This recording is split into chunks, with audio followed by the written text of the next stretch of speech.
بشم مدحانينان قويتانان يسوس كريستوس نزت مرتقال اجزي أبهير تسمعوا زلهم كلهم سلام اجزي أبهير مساقاتكم يهون كابز بمقتصال أبز تمرتزي 4 أرئستات كنمهار إنا اتقدماي علامة اجزي أبهير قبل علسب زبل كوينو اتقالاي كأ ودكت سب زمصو صعبين زبلي اتسالساي كأ أملاخ زدالو مجد مدحان كنرئي إنا اترابعي ناي مجرشتا دما ناي مدحان تقمي زبل كنرئي إنا انبقر كابز بمقتصال اتقداماي أرئستنا علامة اجزي أبهير قبل علسب الزبل بقو أبيلنا كنجمر إنا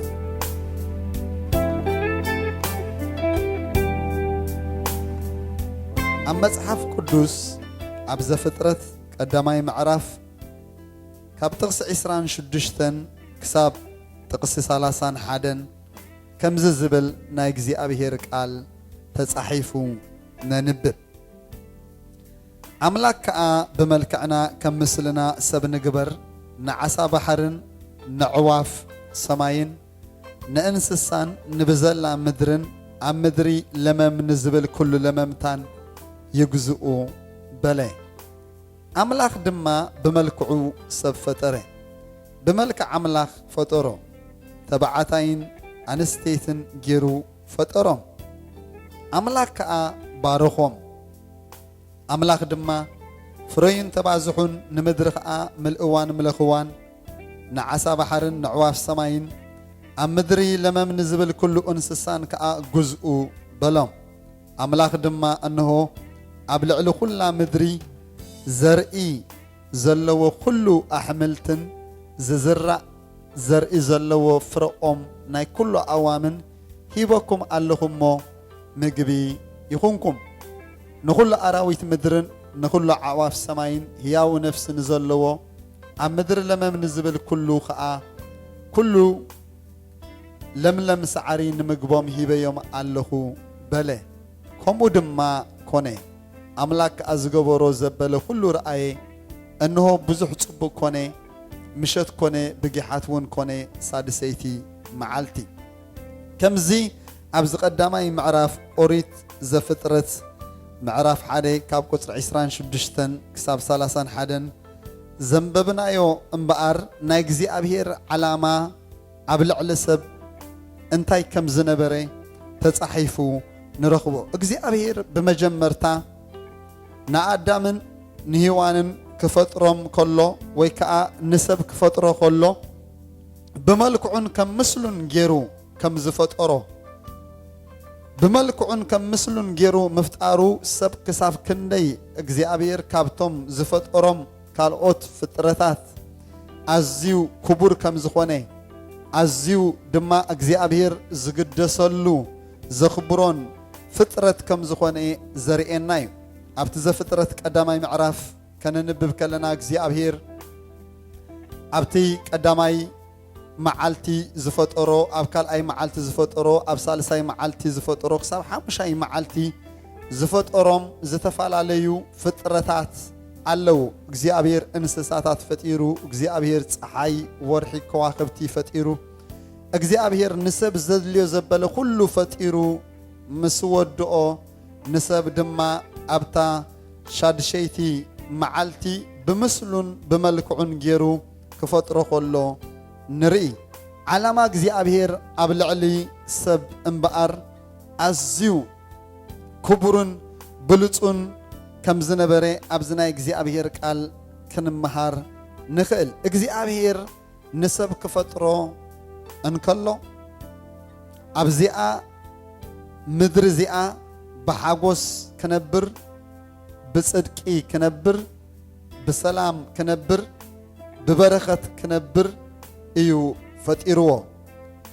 كمزيلو اجزي أبهير دما نتب ملكعون بمثلون زفترو سب نبزلا مدرن نعواف سماين أبحرن زنك أساقوسو عساتاتن نأنسسا مدرن نلممتا مدرن نخل نجر كجزء نبزلا مدري جزء وإلو سلطان كهبام كله نرئي ስለዚ ሰብ ዝተፈጥረ ከም መልክዕ ኣምላኽን ከም ምስሊ ኣምላኽን እዩ ተፈጢሩ ንእግዚአብሔር እናገልገለ ንእግዚአብሔር ድማ እናሰዓበ ቃል እግዚአብሔር ድማ እናሰምዐ ንእግዚአብሔር ክስዕብን ንእግዚአብሔር ከፍቅርን ንእግዚአብሔር ከገልግልን ኢሉ እዩ እግዚአብሔር ብዓላማ ፈጢርዎ ሰብ ክፍጥር ከሎ እምበኣር እግዚአብሔር ብዓላማ እዩ ፈጢርዎ ኣብዚ ምድሪ ኮይኑ ግን ኣብዚ ሰዓት እዚ ክንርኢ እንከለና ንሰብ ዝተፈላለየ ነገር ኣብ ምድሪ ክገዝኦ ከሎ ንርኢ ዝተፈላለየ ጭንቀት ዝተፈላለየ ሽግር ዝተፈላለየ ድኽነት ዝተፈላለየ መርገም ዝተፈላለየ ስቃይ ንሰብ ኣብ ምድሪ ክገዝኦ ከሎ ንርኢ ግን እዚ ናይ እግዚአብሔር ፍቃድ ኣይነበረን ናይ እግዚአብሔር ዓላማ ኣብ ልዕሊ ሰብ መጀመርታ እንታይ እዩ ነይሩ እንድሕር ኢልና ንዝኹሉ ሕጂ ንሰብ ኣብ ምድሪ ዝገዝኦ ዘሎ ነገራት ሰብ ንዕኡ ገዚእዎ ክነብር ኣብ ምድሪ ዘሎ ኩሉ ነገር ንሰብ ክግዛእ እግዚአብሔር ስልጣን ከም ዝሃቦ ኢና ኣብዚ ቃል እግዚአብሔር ነንብብ ዘለና ስለዚ እግዚአብሔር ንነፍሲ ወከፍና ክፈጥረና ከሎ ብዓላምኡ ይፈጢርና ንክብሩ ክንከውን ይፈጢርና ንምስጋንኡ ክንከውን ኢሉ እዩ እግዚአብሔር ፈጢርና እግዚአብሔር ድማ ተባሪኽና ክንነብር እዩ ፈጢርና ኣምላኽ ድማ ነቲ ብመልክዑ ዝፈጠሮ ሰብ ብመልክዕ ኣምላኽ ስለ ዝተፈጥረ እግዚአብሔር ኣምላኽ ክባርኾ ከሎ ንርኢ ፍረዩን ተባዝሑን ንምድሪ ድማ ምልእዋ ምለኽዋ ኩሉ ዓሳ ባሕርን ዓዋፍ ሰማይን ለመምታ ምድርን እንስሳን ኣራዊትን ዘበለ ኩሉውን ንዓኹም ይገዛእ ኢሉ እግዚአብሔር ንሰብ ስልጣን ክህቦ ከሎን ክባርኾ ከሎን ንርኢ ስለዚ እግዚአብሔር እምበኣር ኣብዛ ምድሪ እዚኣ ንነፍሲ ወከፍ ሰብ ዝፈጠሮ ንበረኸት ንክኸውን እዩ ፈጢርዎ ተባሪኹ ክነብር ብዕረፍቲ ክነብር ብሰላም ክነብር ብረሃዋ ክነብር ኢሉ እዩ ፈጢርዎ እግዚአብሔር ንሰብ ክፈጥሮ ከሎ ኣብቲ ሻድሻይ መዓልቲ እዩ ፈጢርዎ ንምንታይ እግዚአብሔር ኣብቲ መጀመርያ ኣብቲ ቀዳማይ መዓልቲ ንሰብ ዘይፈጥሮ እንተይልና ካብ ኩሉ ዝበልጽ ክንሱ ግን እግዚአብሔር ኣብ ዘይተዳለወ ኣብ ዘይተሰርሐ ምድሪ ኣብ ዘይተዳለወ ቦታ ንሰብ ኣምፅኡ ከቐምጦ ኣይደለየን ንሰብ ዘድሊ ዘበለ ኩሉ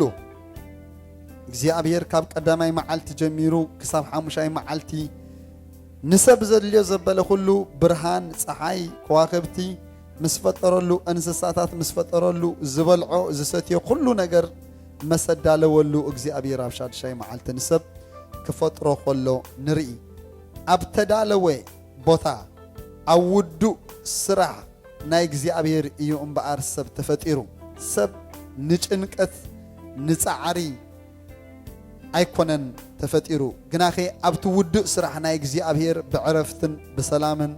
ብሓጎስን ክነብር ኢሉ እዩ እግዚአብሔር ንሰብ ፈጢርዎ ንኣዳም እግዚአብሔር ኣብ ገነት ኤደን ከም ዘቐመጦ ናይ እግዚአብሔር ቃል ይነግረና ገነት ኤደን ማለት ድማ ሰብ ክቕመጦ ሰብ ክነብሮ ኣዝዩ ምቹእ ዝኾነ ቦታ ምቹእ ዝኾነ ስፍራ እዩ በብዓይነቱ ዝብላዕ ምግቢ ዘለዎ በብዓይነቱ ኣታኽልቲ ዘለዎ በብዓይነቱ ፍሩታታት ዘለዎ ቦታ ኣዝዩ ንኽትነብረሉ ደስ ዘብል ቦታ እግዚአብሔር መሰዳለወሉ እዩ ንሰብ ወይ ከዓ ንኣዳም ኣብ ገነት ኤደን እግዚአብሔር ኣምፅኡ ከቐምጦ ከሎ ንርኢ እግዚአብሔር ኣምላኽ ከዓ ንሰብ ወሲዱ ከዓያን ክሕልዋን ኣብ ገነት ኤደን ኣቐመጦ ይብለና ናይ እግዚአብሔር ቃል ስለዚ ነታ እግዚአብሔር ዘዳለወሉን